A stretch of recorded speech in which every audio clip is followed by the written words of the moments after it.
Today's lesson is about finding rate of change. We're going to work on finding rate of change from graphs, tables, and equations. So let's start with a prediction. You have several equations here. I want you to predict which of these do you believe are going to be linear. So that means when it's put on a coordinate plane and you graphed this equation, you would have a straight line. So decide, there's our bell. Decide which of these will and which of these will not be linear. One way to determine linearity is to create a function table using your equation. Then you're going to plot the points in a mini graph. So what I mean by that, let's take this one right here. That means we're going to have an x and a y. You can choose anything you want for x, but you know my favorites are 0, 1, and 2. So if x is 0, y will be 3, and that's an ordered pair. If x is 1, y will be 4, and that will be an ordered pair. If x is 2, y will be 5, and that's an ordered pair. So now you could graph these to determine your linearity. So you're going to pause me while you work. It might take you a little bit. But when you have graphed these 5 equations and you know which are linear and which are not, I want you to come back and check with me.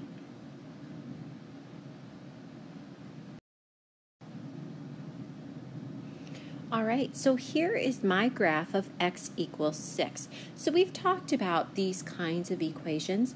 And when x equals 6, that means x will always be 6. So you are going to get a vertical line. But there's something new right here. And right here. An x-intercept is where the graph crosses the x-axis. And it crosses the x-axis at that location, which is 6, 0, over 6, up 0. The y-intercept is where our graph crosses the y-axis, and that is never going to happen because it is going to be parallel. So that one is not applicable. By the way, I'm not sure I told you, but the graph is linear. Here's my graph for x plus 3 equals y. It is linear. It's a nice straight line. My x-intercept, remember, is where my graph crosses the x-axis, and that's right here. So that would be at -3, 0. And my y-intercept is where it crosses the y-axis, which is right here, and that is at 0, 3. Here's my work for x squared equals y. This one is not linear. Not linear. But I can still work on my intercepts, so it crosses the x-axis right here, which coincidentally is also where it crosses the y-axis. That's the origin, or 0, 0. Here's my work for 4x minus 1. Notice it's nice and linear, nice straight line. I can figure out my my x-intercept. It's right here. It's not a nice whole number. It crosses at 1/4, 0. And my y-intercept, that's better. That's right here. And that's at 0, -1. All right, here is my last one, and I already see where there's a problem. I made a mistake. We'll talk about that in a second. All right, in class we've talked about y equals 7 would be a horizontal line. Y will always be 7, and that will be nice and linear. But my intercepts are messed up. I have them backwards. So actually I'm going to use the black and cross those off because they are not right. It is not crossing the x-axis, so it is not applicable. Oh, there's our bell again. Not applicable. It will be parallel to our x-axis the whole time and never touch. Our y-intercept, on the other hand, it crosses at 0.07. So I had those backwards. I apologize. All right, here's quite a few notes for you to take. So you might have to pause me if I'm going too fast so that you can catch up. All right, we are talking a constant rate of change. So let's talk about the definition to start out. First of all, you know a rate is comparing two things. So this is going to describe how one quantity changes consistently, that's important, in relation to another quantity. If the change is not consistent, you will not get a straight line. All right, characteristics. If you graphed it, it's going to be a linear equation. So you will have a graph of a straight line. That straight line could be positive, meaning it could go like that. It could be negative, meaning it could go like that.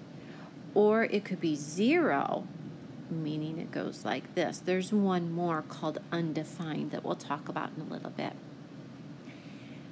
When you're doing constant rate of change, and let's say you have some ordered pairs or a graph, and you're trying to figure out the constant rate of change, this is a pretty famous equation or rate. We are comparing, that triangle means change, the change in the y values compared to the change in the x values. A lot of people remember that as rise over run, so we'll talk about that in a little bit, but that's important. And you can find constant rate of change from a table, a graph. You can even find it from an equation. All right, some examples. So using cruise control, I would be traveling at a constant rate of speed. Or buying gasoline, I will be paying the same amount for every gallon of gas. For weeks in a year, there's always the same amount. So anytime you have consistency, you probably have a constant rate of change. But non-examples might be things like running a marathon. So you might start off slow and then speed up at the end. So whenever you have a change like that, it would not be consistent. You might have something like driving in town where you're speeding up and slowing down and speeding up and slowing down. So those are things that would not work for constant rate of change. So we're going to focus on finding rate of change from a graph. Now this is getting us ready for slope. And so we have the change in the vertical position, or you might think of it as the change in the y values, or you might call it the rise, over or compared to the change in the horizontal position. You might call it the change in the x values, or you might call it the run. But it's a ratio comparing the change in the rise over the change in the run. So we're going to look at your prediction equations. I want you to find the ones that have a constant rate of change. And from those, because one of them didn't, we're going to determine the rate of change for each of them.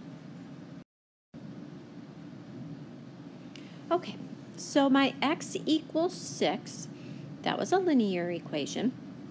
And this is one that I had mentioned earlier on your note page.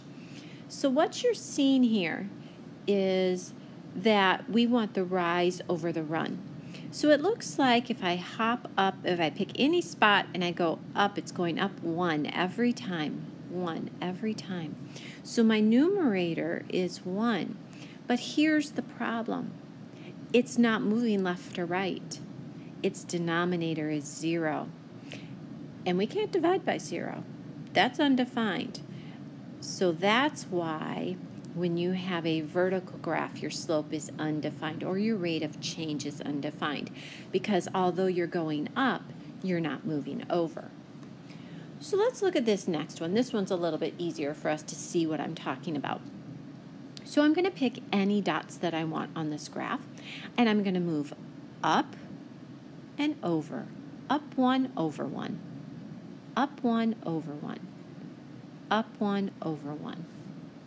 Your rate of change then is up 1, over 1. let's look at this one. Again, I can pick any dots that I want. I'm going to move up 1, 2, 3, 4, and over 1. I'm going to move up 1, oops, let me try that again. 1, 2, 3, 4, and over 1. It looks like I'm always going up 4 over 1. So that's my rate of change or slope. Last example. In this case, I'm not moving up at all. So my numerator would be 0. And I'm moving over 1 every time. Well, anytime you have 0 as your numerator, it equals 0. So our rate of change, our slope, is 0 when you have a horizontal line. And I noticed again, these were still messed up from before.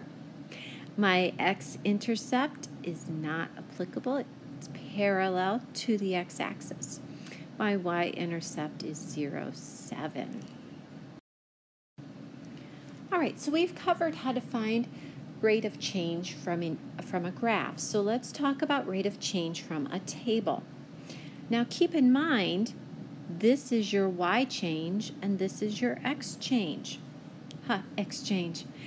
Anyway, so you are trying to figure out how your numbers are changing. How are you getting from 174 to 406?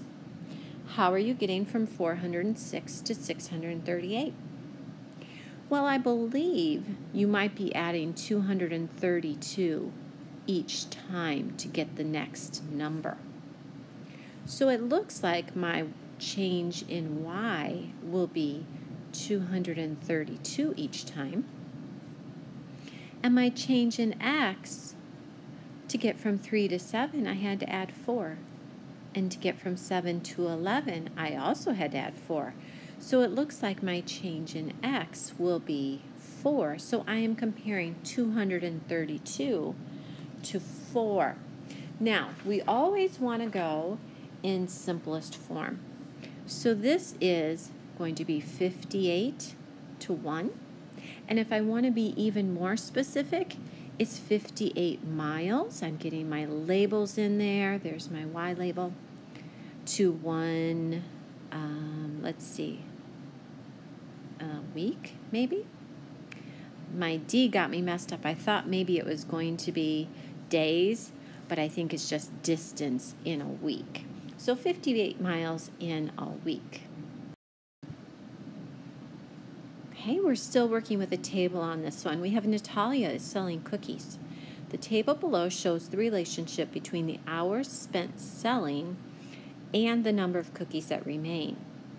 So I want you to try and pause me and find the rate of change and tell me what it means and is the rate consistent. So pause while you work and come back when you're ready for checking.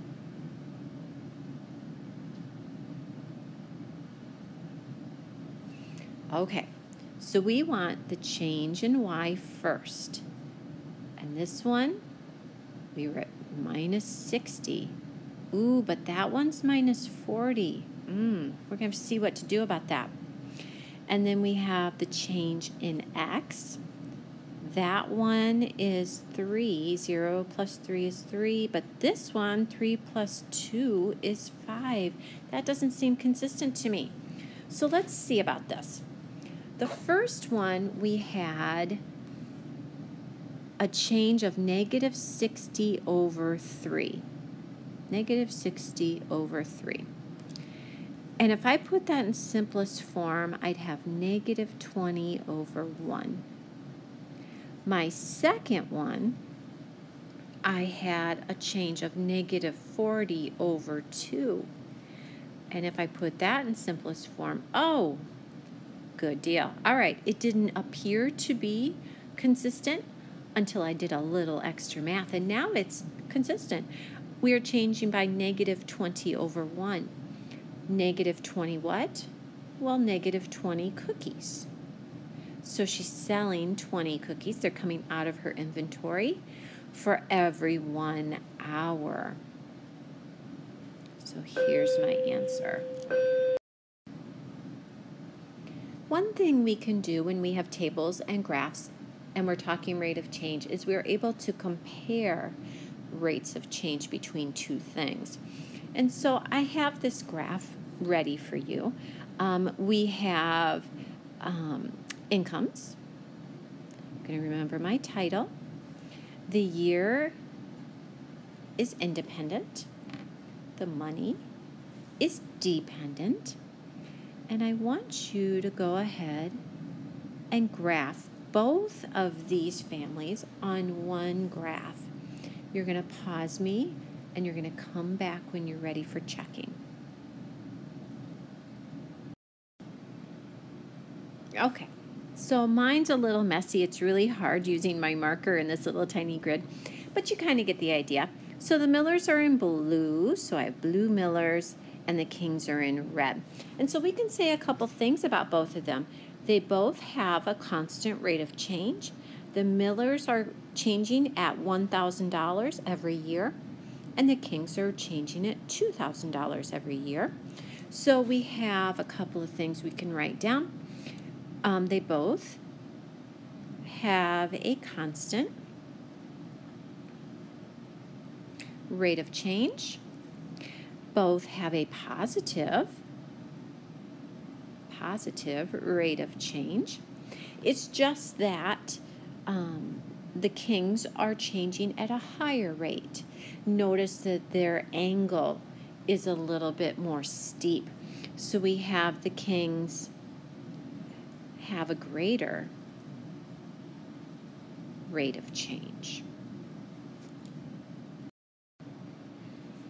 Last thing we're going to deal with is rate of change from an equation. So the rate of change is a multiplier. It's a coefficient.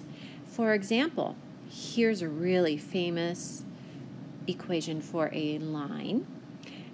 And we have m as our multiplier, our coefficient. M is going to represent our constant rate of change, or what we're going to start calling it, slope. Now B, we're going to deal with sum. It's your y-intercept that we talked about earlier. It's the adjustment, so I'll talk about how to deal with that in a little bit. So let's go back to our table of Amy's travels. So if you remember, she was traveling per week. We can write the equation using the rate of change as our coefficient, and we're going to base it on this famous equation right here. Because Amy's rate of change was 232 over 4, or 58 over 1, we're going to substitute 58 for the m. So the m right here is going to have a 58 in place of it. Now there's no adjustment needed, and what I mean by that, if you go back to Amy's chart, when her time was 3, she went 174. We said we were going to multiply by 58. Well, 3 times 58 is exactly 174. We don't have to adjust that at all. Or 7 ended up being 406.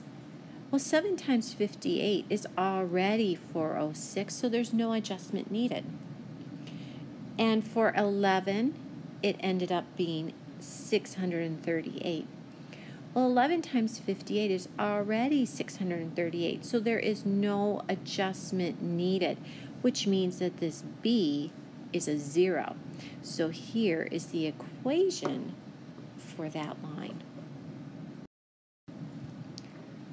Okay, last one. So I want you to try this one without me. You're going to go back to Natalia's cookies, and I want you to see if you can figure out the equation for her data. And pause me while you're working, and then come back for checking.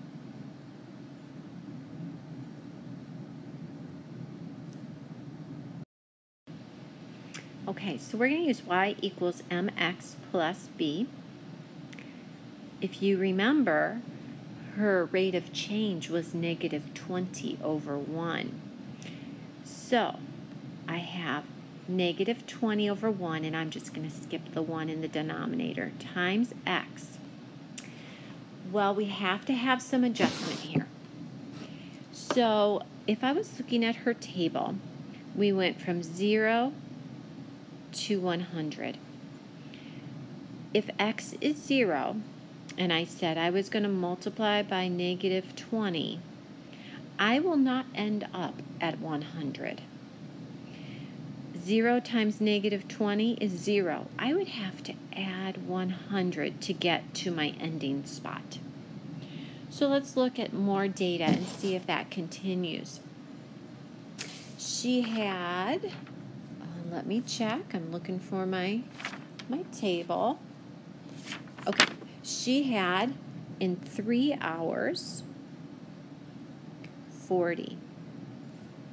So my multiplier we just said was negative 20, but if you take 3 times negative 20, you get negative 60, not 40. That's a difference of 100. I would have to add 100 to make that work out correctly. And my last one, she went from 5 to 0. And my multiplier was negative 20. Well, 5 times negative 20 is negative 100, which is nowhere near 0. I would have to add 100 to make it work out correctly. So going back up to my equation, if I multiply by negative 20, I'm going to always have to add 100. So that is my equation.